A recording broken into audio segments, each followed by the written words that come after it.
Another simple meal we make frequently is just a basic, I guess I would call it a vegetable soup. Again, in the Instapot. I like weird combinations of vegetables, but I'll show you how I make this, and just know that it's completely malleable. I just want to show you how simple it is to make sure you have a whole pot full of vegetables to choose from every day and to add to your simple starches. Just a way we keep things very simple and healthful in our home. So again, we're going to be using an Instapot. This one's actually busy right now, but I have another one. I have two other Instapots. That's how much I use them and rely on them in our house. So I'm going to use some celery. I'm going to use some mushrooms. I'm going to use some fresh carrots. I'm going to use some zucchini and a couple bags of frozen vegetables, because it really doesn't matter. It could be any combination. Sometimes I use lots of cruciferous vegetables. Sometimes I use only frozen. It's just whatever I have a hankering for and whatever we have in the fridge or freezer. I tend to go through phases as well. Personally, I have this weird combination I like. I like turmeric. I love that as an Indian spice, sort of. And then I love dill and parsley. I know that's such an odd combination. You could throw in dried onion and garlic. You could do more traditional seasonings. If you want something Italian tasting, you could throw in a can of diced tomatoes and then throw in oregano, basil, and thyme, along with some onion and garlic that's dried. But there's endless combinations, and I just encourage you to know that you cannot mess this up. It's so easy, and just experiment. Find what you like. So I just take my Instapot and I fill enough water to just basically, I call it line the bottom. Now I cook this to death, which I know people say lightly steam your vegetables, but it's like a soup to me. So I drink the liquid, and I'm not concerned. I eat such a nutrient-rich diet that I am so not concerned about losing a few minerals and vitamins and stuff in the water. I drink the water, and that's good enough for me. So let's get to chopping up these veggies. So I tend to put my fresh veggies on the bottom just because I don't know, I feel like they cook up a little bit better. The steam really gets to them. And I'm just going to cut off, I find these bits. Sometimes I actually do throw these in, but I'm just going to save them for some stock or something like that. Or sometimes I toss them, honestly, because I don't have time to mess with that kind of stuff sometimes. So I really roughly chop this. Okay. And then I just throw it in the pot. And I'll do the same with some carrots. I've been liking quite a few lately. Just cut the ends off those. And then I, again, really roughly chop it. It turns so soft in the Instapot, so I am just not picky about this. I love the taste of this stuff, but I can't be bothered with mucking around with perfect chopping.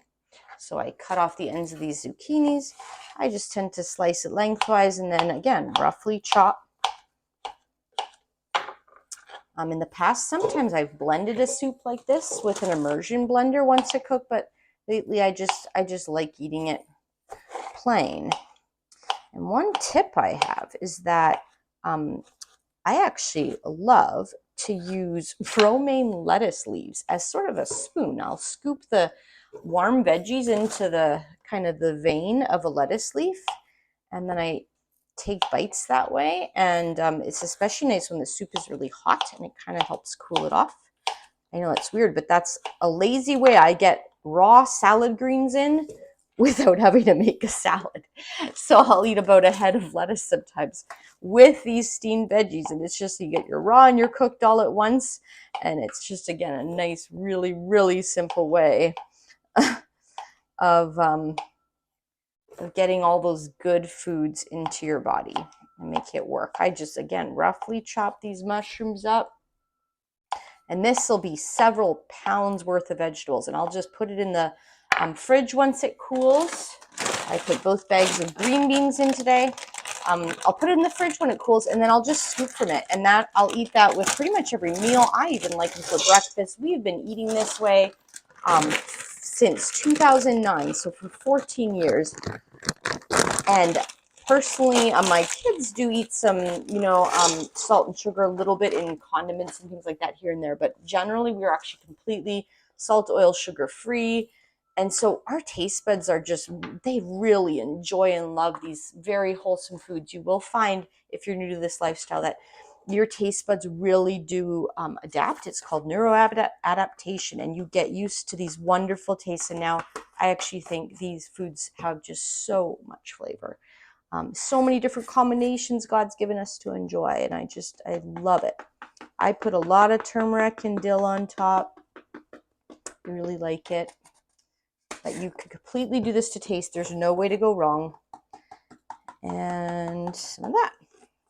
Dill, parsley, turmeric. Weird combination, but it works for me. Best part, we throw this in the Instapot. So I just threw the liner in there. If you're not familiar with Instapot and you are going whole food plant-based or just are generally trying to feed your family healthier and you don't have a lot of time to muck around in the kitchen, oh my goodness, can I not recommend an Instapot more highly. It's just if I had nothing else in my kitchen, I would want an Instapot.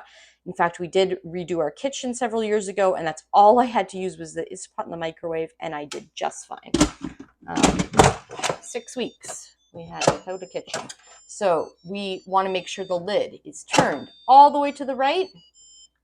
And then you want to turn this to sealing. Everyone's intimidated by Instapot if they've not used one. And just want to make sure you know it's so safe, it's so clear. It says close, turn this way until you can't turn anymore. And then you set this to sealing. Venting means that all the steam will come out. We don't want to do that because we want it to build to pressure. So we want to set it to sealing. Then I keep it super simple. I use almost exclusively this pressure setting. I just hit pressure cook. And then I use this to change the minutes. And in this case, I actually do cook things a lot in the Instapot. When I have carrots, I like them for 20 minutes. That's a lot more than a lot of people do. You can experiment. But I find that's what it takes for me. Sometimes then I also hit delay start. And this is, in my mind, the best function of this Instapot. So just so you can see how it works, I'm going to hit delay start. If I hit it again, it accesses the minutes. If I hit it again, it's the hours. So I'm going to say, let's say 2 hours from now, we'll want it to start cooking. And it takes about 20 to 30 minutes usually to get to pressure, depending on how much water you have and if your ingredients are frozen or not. Sometimes as little as 10 minutes. And then I'm going to leave the minutes. Now I'm just going to leave it and you'll hear it. It'll get ready. And then it'll start counting down. So that's the sign that it's set, it's ready to go. If at some point I want to cancel it and reset it, I can just hit that. So what I was going to say is that it actually doesn't save me a ton of time in terms of cooking time. I find it takes, between 15 and 30 minutes to get to pressure. I find it also takes nearly the same time to cook in the Instapot as it does on the stovetop for me.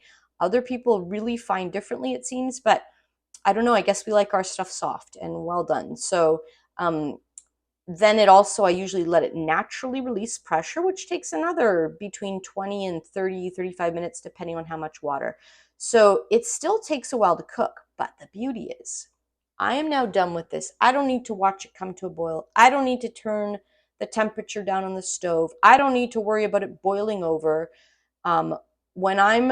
Once I've done this, I can now forget about it until I'm ready to scoop it out and eat it. So I absolutely love that aspect of this, and it saves me so much time as a busy homeschooling mom who also works between part and full-time hours.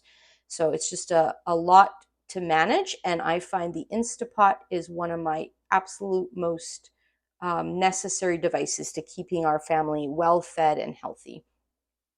All right, so this has now been on warming for 35 minutes, meaning it came to pressure, cooked, and now has just been sitting here, naturally releasing, it's called, which just means the pressure gradually releases, and then this little thing will go down. You'll hear a click kind of, and then you can easily open the lid, just unlock it, the opposite of what you did to lock it.